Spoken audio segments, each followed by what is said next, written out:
Kenapa orang banyak tidak mengamalkan zikir ini? Yaitu ketika dia mau tidur didatangi oleh syaitan.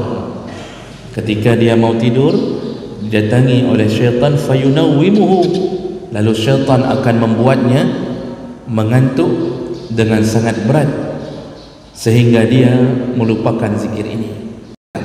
Syaitan sudah bilang, engkau tidak lihat aku menggodamu hanya di dalam hati, hanya bisikan, tidak ada janji apapun, kenapa engkau menyalahkanku, kan begitu. Makanya syaitan dalam hadis itu disebutkan hari kiamat dia akan mengatakan kepada orang yang mengikutinya. Assalamualaikum warahmatullahi wabarakatuh. Banyak sekali pertanyaan jamaah, Ustadz kasih kami channel untuk kajian anak-anak muda. Di antara anak muda berasal dari Aceh, luar biasa, channelnya Maulizul Akbar Nak. Tonton, subscribe, like, share, komen. Assalamualaikum warahmatullahi wabarakatuh.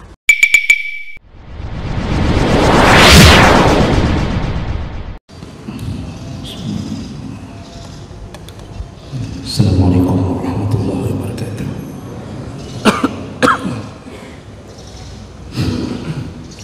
Alhamdulillahirabbil alamin. Wa bihi nasta'in ala umuri dunya waddin. Asyhadu an la ilaha illallah wahdahu la syarika lah wa asyhadu anna Muhammadan 'abduhu wa rasuluhul karim. Allahumma shalli wa sallim ala nabiyyina wa sayyidina al-Mustafa Muhammadin wa ala alihi wa ashabihi ajma'in. Amma ba'd. Rabbi shrah li sadri wa yassir li amri wa hlul 'uqdatam min lisani yafqahu qawli. Segala puji bagi Allah, kemudian salawat dan salam kepada Rasulullah, pada keluarga dan seluruh sahabat-sahabatnya yang Allah muliakan, insyaallah, bapak-bapak dan ibu-ibu yang telah berhadir karena Allah. Mudah-mudahan Allah balas dengan pahala yang berlimpah, insyaallah. Bapak ibu yang Allah muliakan, di pertemuan yang lalu kita sudah membahas salah satu daripada anjuran ketika mau tidur, yaitu membaca ayat kursi. Dan ayat kursi ini langsung yang memberitahu khasiatnya adalah syaitan. Syaitan memberitahu bahwa barang siapa yang membaca ayat kursi sebelum tidurnya, maka tidak akan mampu untuk dijatuhkan atau digoda oleh syaitan sampai subuhnya. Pernyataan syaitan itu kemudian dibenarkan oleh Nabi, dan kata Nabi, kali ini dia benar, biasanya dia berbohong. Jadi salah satu bacaan sebelum tidur agar terjaga dari fitnah dan tipu daya syaitan, bacalah ayat kursi. Dan itu nanti bersambungan dengan 3 qul, qul Allahu ahad, qul a'udzu birabbil falaq, qul a'udzu birabbin nas. Baik, kita lanjutkan berikutnya, masih di dalam bab tentang at-targhib fi kalimatin yaquluhunna hina ya'wi ila firasyih. Masih dalam bab tentang bacaan yang dianjurkan sebelum tidur. Berikutnya dari hadis an Abdullah bin Umar an Nabi sallallahu alaihi wasallam qala, sallallahu berkata, khaslatani aw khallatani la yuhafiz alaihima abdun muslim illa dakhala al-jannah wa huma yasir. Kata Rasulullah, ada 2 perkara atau 2 amalan yang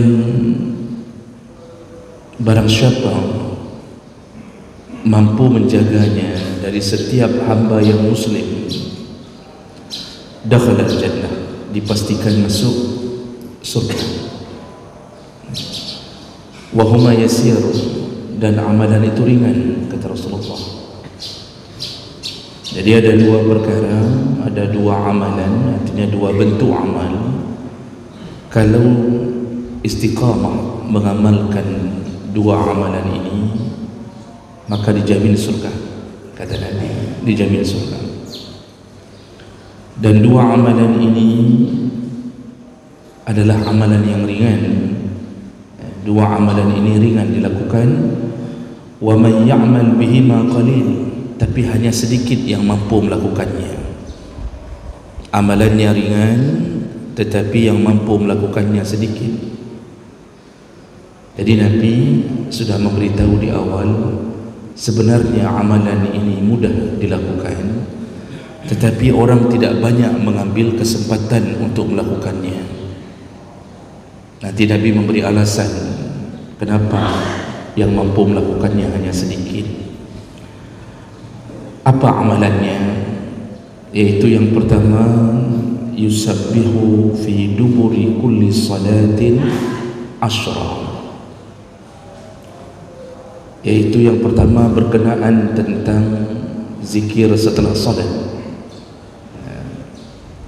Ada zikir setelah salat yang ringan, yaitu hendaknya bertasbih setiap selesai salat 10 kali, wa yahmadu 10, lalu bertahmid 10 kali, wa yukabbiru 10, lalu bertakbir 10 kali.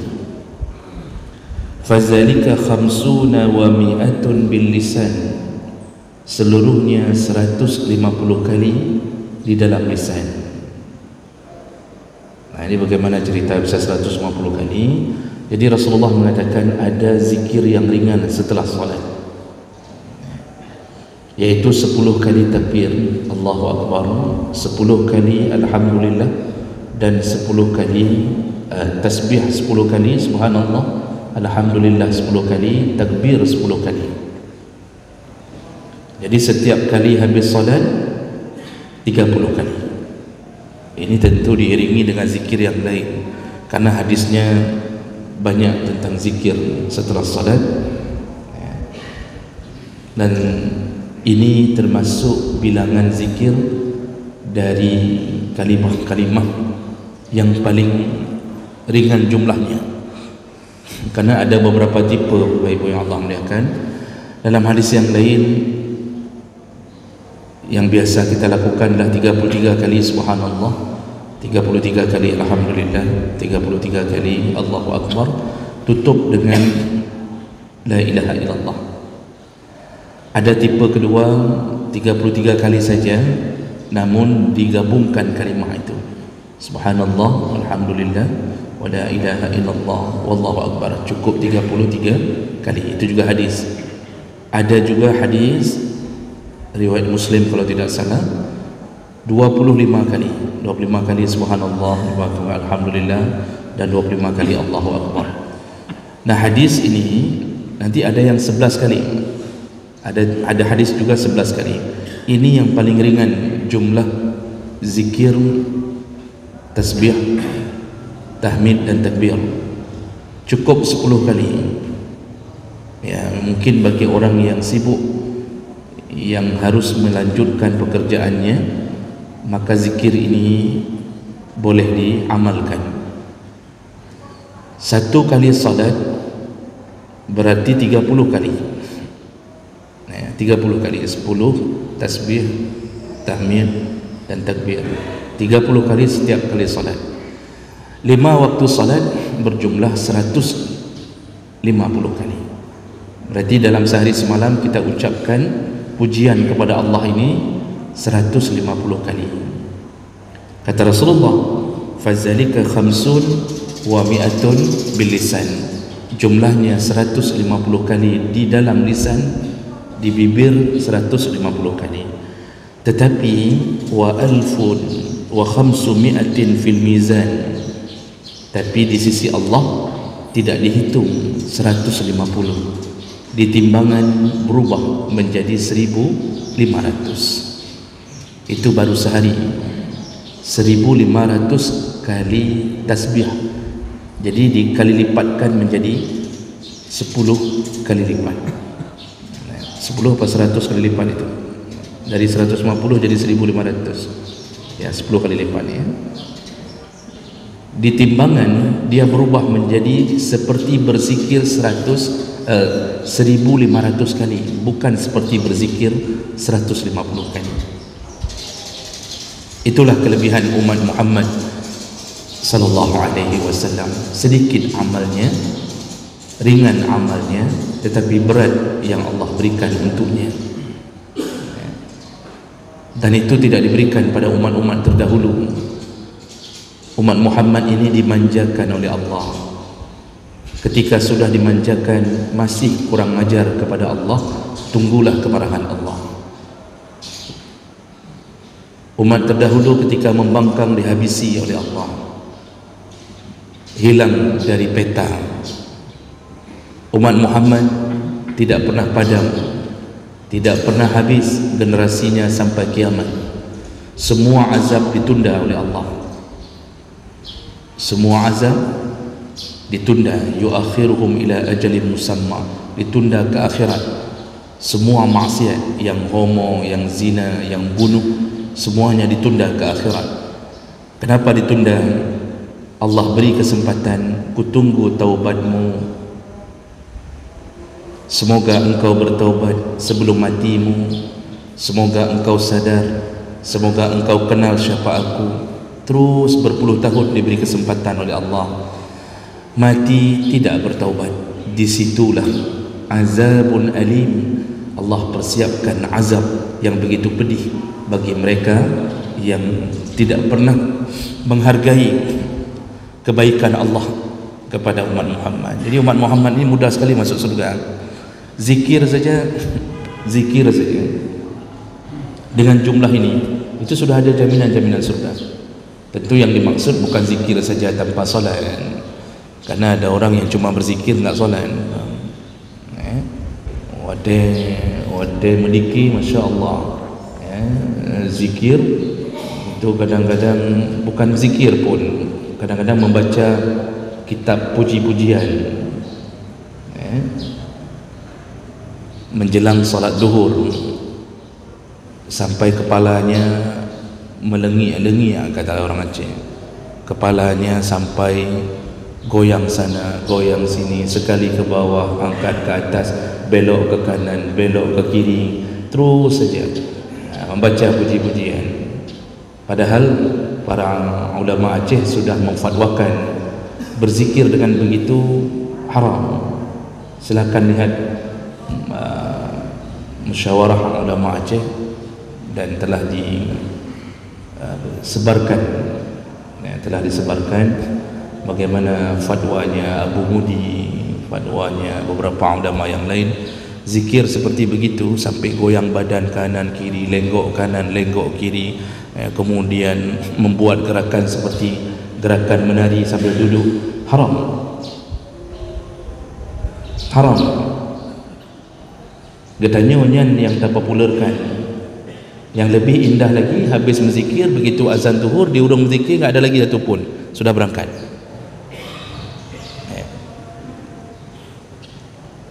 Jadi jemaah maka Allah, zikir dari Nabi yang bentuknya jaminan-jaminan ini, itu selayaknya dipelihara, selayaknya dipelihara. Karena kesempatan kita tidak lama. Umat Muhammad hanya 60-70 tahun saja, kata Rasulullah melalui lisan Abu Hurairah. Abu Hurairah mengatakan umat Muhammad 60-70 tahun saja. Kalau ada 1-2 lebih, itu bonus.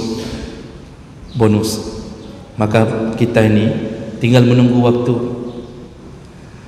Apalagi bapa-bapa dan ibu-ibu yang diberi oleh Allah, selalu diberi tanda-tanda ubannya putih, lutut semakin lemah.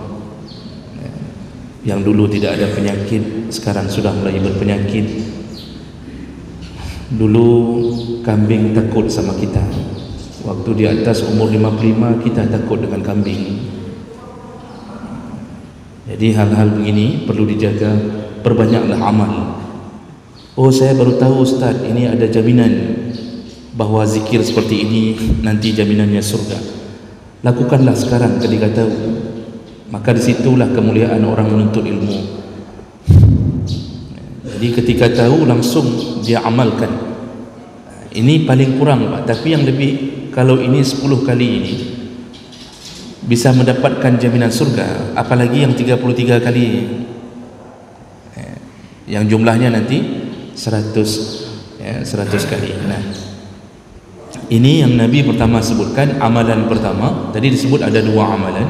Amalan pertama yaitu zikir dengan jumlah 30 kali setiap salat dan dihitung berkali lipat oleh Allah di timbangan nantinya. Lalu amalan kedua, wa yukabbiru 34 idza akhadha madja'ahu. Amalan yang kedua yaitu amalan yang berkenaan ketika mau tidur. Tadi ketika habis salat itu salah satu contoh amalan. Ketika mau tidur, iza akhaza madja'ahu, ketika dia mau membaringkan diri atau mau tidur, maka amalannya adalah yukabbiru 34 wa yahmadu 33 wa yusabbihu 33 fazalika mi'atun bil lisan. Jadi disuruh berzikir sebelum tidur. Jadi sebelum tidur selain daripada doa itu ada zikir yang boleh dijadikan amal. Yang pertama adalah bertasbihlah 33 kali. Lalu kemudian bertahmidlah alhamdulillah 33 kali. Lalu bertakbirlah 34 kali kata Nabi. 33 subhanallah, 33 alhamdulillah, 34 Allahu Akbar. Jadi disuruh tutup dengan Allahu Akbar 34 kali. Fazalika mi'atun bil lisan, dan itu jumlahnya 100 di dalam lisan. 100 kali setiap tidur malam. Bacalah zikir 100 ini. Kapan dibaca Bapak Ibu yang Allah muliakan? Boleh sebelum doa, boleh setelah doa, tergantung kondisi. Jadi maksudnya ini ketika mau tidur, bukan ketika sudah mengantuk. Kan bahasanya ketika mau tidur, bukan ketika sudah mengantuk. Karena kalau sudah mengantuk tidak sampai lagi kadang-kadang 100. Paling sampainya 45, banyak diskonnya. Nanti diselingi dengan muab, diselingi macam-macam, kan enggak sampai. Sama seperti bacaan ayat sebelum tidur, sunnah membaca surat Tabarak atau Al-Mulk, Tabarakalladzi biyadihil mulk. Barang siapa yang membaca surat itu setiap malam sebelum tidur, dijamin terbebas dari azab kubur. Itu dibaca bukan ketika mau mengantuk. Amalan sebelum tidur silahkan baca. Setelah salat isya boleh, jam 9 boleh, jam 10 boleh, bukan ketika menguap. Karena kalau sudah menguap itu sudah tidak pas lagi bacaannya. Nah, jadi zikir ini juga begitu. Jadi kira-kira mau tidur jam 10, lalu kita ambil wudu, lalu kemudian kita berzikir dengan jumlah bilangan ini. Boleh duduk di atas pembaringan, boleh duduk di luar kasur, atau sambil berdiri. Ini tetap berlaku. Jumlahnya 100. Wa alfun fil mizan, 100 di lisan, tapi di dalam timbangan dianggap 1000 kali berzikir. Falaqad ra'aitu Rasulullah sallallahu alaihi wasallam ya'qiduha. Nah, kemudian kata perawi hadis, itu dari Ibnu Umar, beliau mengatakan setelah Rasulullah mengucapkan itu, aku melihat Rasulullah sallallahu alaihi wasallam menghitung-hitung bilangan itu, artinya memperkuat tentang bilangan itu. Qalu ya Rasulullah, lalu ditanya oleh Ibnu Umar, ya Rasulullah, kaifa huma yasir wa ma ya'mal bihima qalil. Ya Rasulullah, tadi engkau katakan amalan ini ringan, yang melakukannya sedikit, bagaimana bisa? Maksud Ibnu Umar, ini amalan ringan, tetapi kenapa bisa orang yang melakukannya sedikit? Ini sekaligus menunjukkan imannya sahabat. Sahabat kalau disuruh beramal dengan seringan ini, mereka heran, kok bisa ada orang yang tidak sanggup beramal dengan amalan ini. Kok bisa ada orang yang tidak sanggup beramal dengan amalan yang ringan ini. Jadi dua amalan ini ringan tapi berat dalam pikiran sahabat. Masa seringan ini nggak sanggup dilakukan. Mungkin dalam pikiran kita, kok sanggup ada orang yang melakukannya. Ini beda, level imannya beda. Sahabat itu ketika mendengarkan sesuatu dari Nabi, mereka tidak menunggu perintah kedua, langsung mereka akan melakukannya langsung. Dan mereka melakukannya penuh dengan iman. Penuh dengan iman itu artinya seakan-akan di depan mata mereka ada surga yang mereka sudah lihat isinya, yang membuat rindu terhadap surga itu. Kita hari ini karena iman kita tidak sampai kepada level imannya sahabat, sehingga apa yang disuruh oleh Nabi berlalu begitu saja. Ada orang yang ikut pengajian, tahu bahwa ini amal, ini amal, ini amal, sebaiknya kita lakukan, sebaiknya lakukan. Tapi ada yang setelah itu berlalu, akhirnya tidak jadi amalan karena terlalu banyak hubungan dengan dunia yang membuat dunia memperdayainya.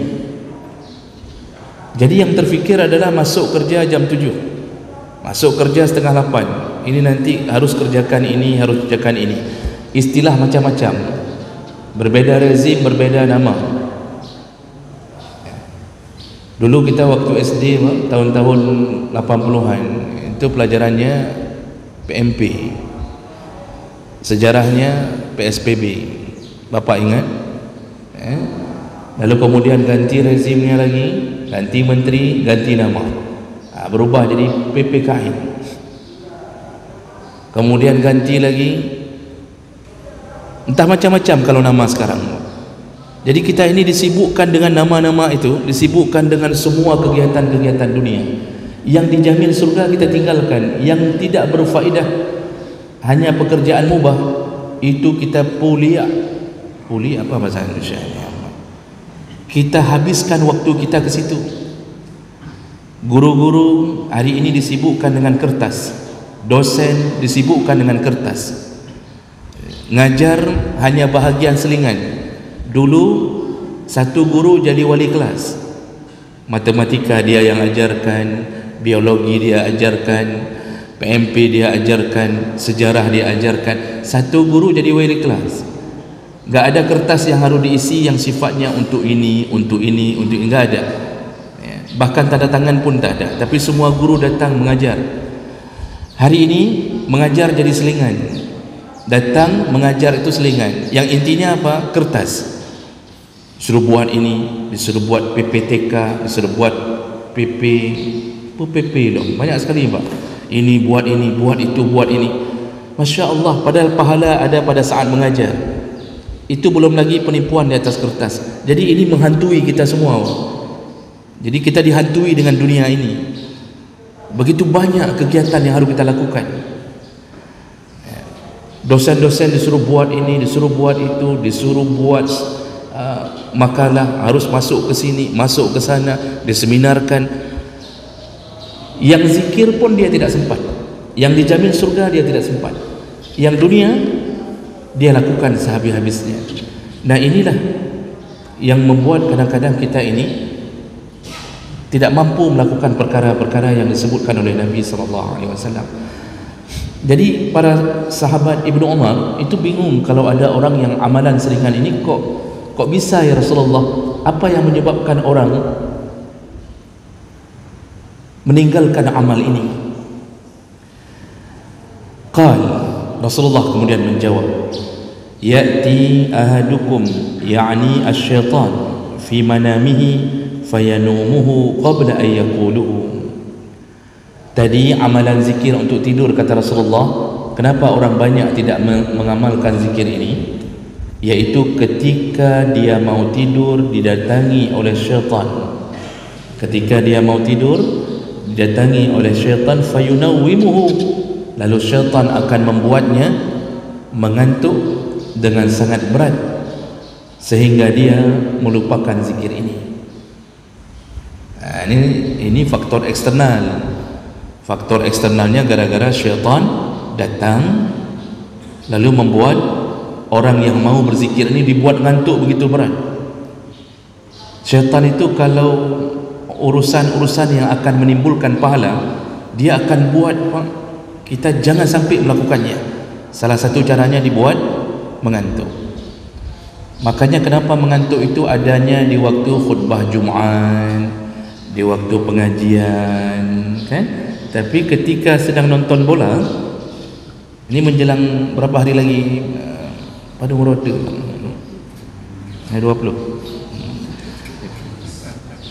itu dari sekarang sudah tidak mengantuk lagi, Pak. Tiap malam setel pengumuman kapan, berapa lama lagi, berapa hari lagi, jam 2 saya dengar Pak,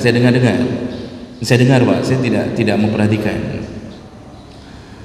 karena saya kurang suka nonton bola, saya pemainnya. Saya dengar itu satu hari 4 kali main. Nanti ada yang jatah jam 2 malam. Itu teblan, Pak. Matanya sampai teblan sampai subuh itu. Dia sanggup tegakkan matanya, tidak akan mengantuk sama sekali. Yang sudah hampir ngantuk, dia akan minum kopi. Dia setel setengah gelas kopi semua, air setengah, untuk mempertahankan jangan lewat pertandingan ini. Kenapa tidak mengantuk? Syaitan mendukungnya. Walaupun amalan mubah, amalan itu tidak berdosa, tidak berpahala kecuali melalaikan agama. Walaupun amalan mubah, ditegakkan matanya oleh syaitan. Kenapa? Engkau mengambil waktu yang sia-sia. Tahajud tidak lakukan, zikir tidak ada, subuh bisa jadi enggak ada, diperkuat oleh syaitan. Terus lakukan, terus. Kalau perlu ajak keluarga. Maka hari ini ada yang sudah buat planning dengan keluarga. Istriku, anak-anakku, ini begitu mulai Piala Dunia, kita standby malam. Kita tidak usah tidur. Kalau perlu kita beli mie goreng 2 kilo untuk persiapan selama berapa puluh hari dia main itu? 18 huruf. Pokoknya geng-gengan lah. Itu sudah siap, Pak. Itu telur sudah satu papan untuk buat martabak tiap malam. Persiapannya kuat sekali untuk dunia. Tapi begitu Allah katakan ini surga, Nabi katakan ini surga, syaitan datang. Tidurlah, dipok-pok sama syaitan, punggungnya dipok-pok, kepalanya dipok-pok, tidur terus, tidurlah. Sehingga malam ini tidak mampu berzikir dengan jumlah ini, malam besok juga begitu, terus saja. Makanya amalan-amalan ini pertama memang tipu daya syaitan eksternal. Tapi jangan kira semuanya salah setan. Kita kadang-kadang asal ada apa-apa salah setan. Setan udah bilang, bukan salah keman, engkau tidak lihat aku menggodamu hanya di dalam hati, hanya bisikan, tidak ada janji apapun. Kenapa engkau menyalahkanku? Kan begitu. Makanya syaitan dalam hadis itu disebutkan hari kiamat, dia akan mengatakan kepada orang yang mengikutinya, engkau tidak melihatku, bagaimana engkau salahkan aku? Wa ana bari'um mimma ta'malun. Aku bebas, aku tidak bertanggung jawab terhadap apa yang engkau lakukan. Itu syaitan. Setelah kita ikuti, dia tidak mau tanggung jawab apa yang kita lakukan. Makanya zikir sebelum tidur ini salah satu yang menjadi faktor adalah tipu daya syaitan. Selain itu juga pengaruh pada internal kita, pendidikan agama, iman kita juga bermasalah. Jadi kalau dari kecil enggak dibiasakan, susah. Oh, dari besar ketahuannya, tahunya amal ini dari besar, berjuanglah untuk istiqamah dulu. 7 hari berjuang untuk istiqamah dulu. Selepas 7 hari insya-Allah sudah mulai menempel sedikit-sedikit. Seperti orang berwuduk sebelum tidur. Biasakan dulu wuduk paksa dulu, insya-Allah menempel setelah dipaksakan.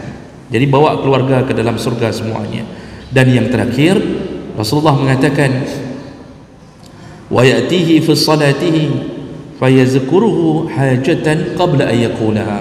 Sedangkan orang yang salat, yang tadi disuruh berzikir 10 sekali salat 30 kali, kata Rasulullah, syaitan juga akan datang, lalu dia disibukkan dengan hajat dunianya. Artinya dia enggak bisa duduk lama di masjid.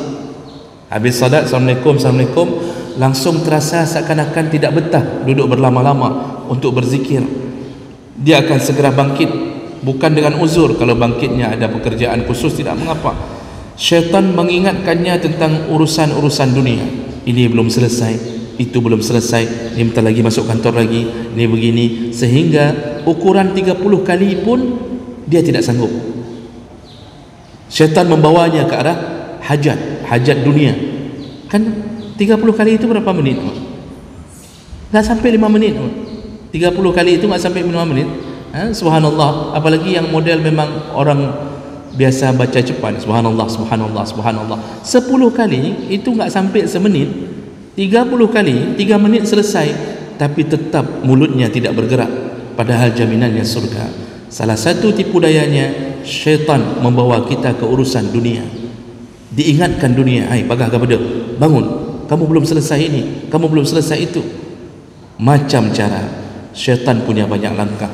Maka hanya orang-orang yang istiqamah yang mampu meraih surga Allah dengan amalan-amalan yang tadi. Kalau ada orang yang bertanya, mana mungkin masak dengan 30 kali aja bisa masuk surga, masak dengan cuma baca sebelum tidur 100 kali bisa masuk surga, padahal kan mau tidur, masa baca itu surga? Bapak Ibu, ini sebagai terakhir catatan kita, Allah ala kulli syai'in qadir. Allah itu berkuasa di atas segala sesuatu.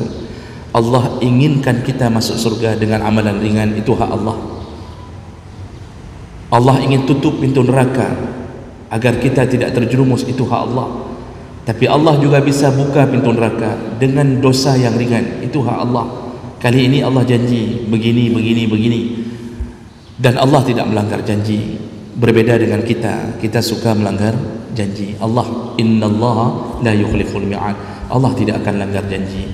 Walaupun ini keluar dari mulut Nabi, tetapi itu janji Allah Subhanahu wa taala. Maka orang yang yakin dengan janji Allah, dia lakukan berharap-harap surga Allah, Allah tunaikan janjinya. Lalu kenapa nanti kadang-kadang waktu di akhirat kita tidak lihat amalan itu?